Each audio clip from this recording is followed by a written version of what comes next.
Assalamualaikum warahmatullahi wabarakatuh. Nama saya Sabrina Uli Hidayat dan teman saya Inggil Askar Rahma. Di sini kami akan menjelaskan tentang teori humanistik. Konsep belajar menurut psikologi humanistik. Menurut teori humanistik, proses belajar harus dimulai dan ditujukan untuk kepentingan memanusiakan manusia itu sendiri. Oleh karena itu, teori belajar humanistik sifatnya lebih abstrak dan lebih mendekati bidang kajian filsafat, teori kepribadian, dan psikoterapi, daripada bidang kajian psikologi belajar.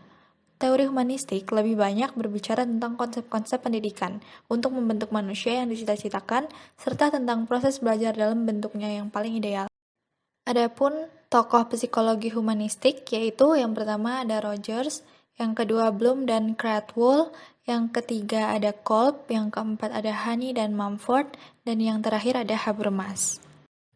Pandangan Rogers tentang belajar. Rogers menjelaskan bahwa siswa yang belajar hendaknya tidak dipaksa, melainkan dibiarkan belajar bebas.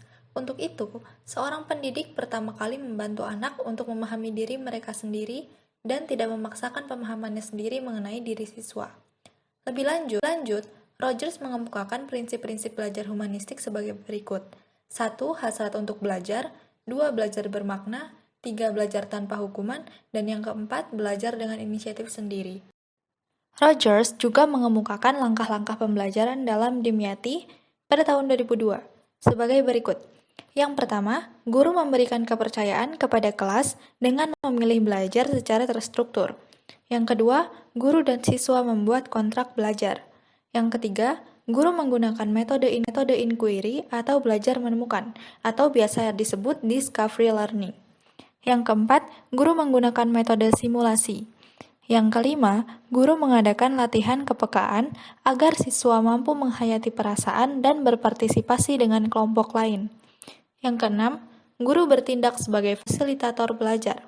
Yang keenam, guru menggunakan pengajaran berprogram agar tercipta peluang bagi siswa untuk timbulnya kreativitas.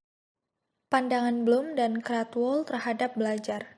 Benjamin Bloom dan David Cradwell lebih menekankan perhatiannya pada apa yang harus dikuasai oleh individu atau sebagai tujuan belajar setelah melalui peristiwa belajar.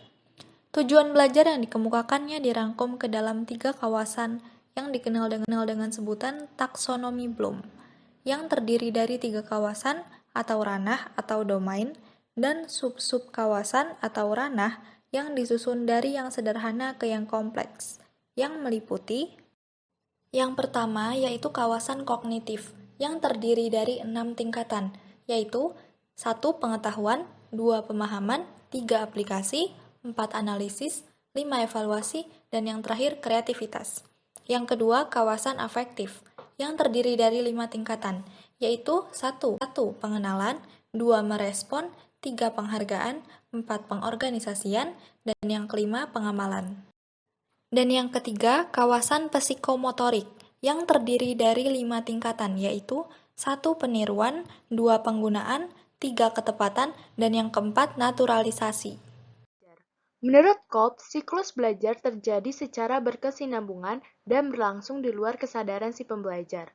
Kolb membagi tahapan belajar menjadi 4 tahap, yaitu 1. Pengalaman konkret, 2. Pengalaman aktif dan relaktif, 3. Konseptualisasi, dan 4.